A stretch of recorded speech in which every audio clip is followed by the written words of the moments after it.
បាទសួស្តីបងប្អូនទាំងអស់គ្នាបងប្អូនដែលឧស្សាហ៍ដើរលេងឧស្សាហ៍ដើរចេញក្រៅសាកថ្មជីវិតបងប្អូនគួរតែមាន power bank នេះមួយដាក់តាមខ្លួនបាទនេះគឺជា power bank Marie Max វាជាប្រភេទ power bank ដែលសាកបានលឿន fast charging បាទ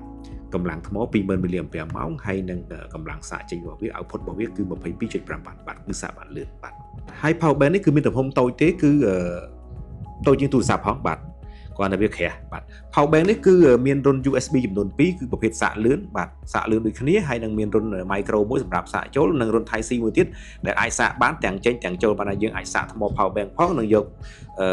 ភ្លើងចេញដើម្បីសាកទូរស័ព្ទផងបានហើយអញ្ចឹងបានហើយយើងអាចសាកចេញបាន3រុនក្នុងពេលតែមួយបាទ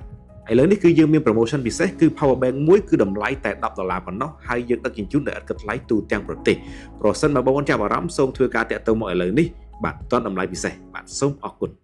I've been feeling so small. Watch the clock ticking.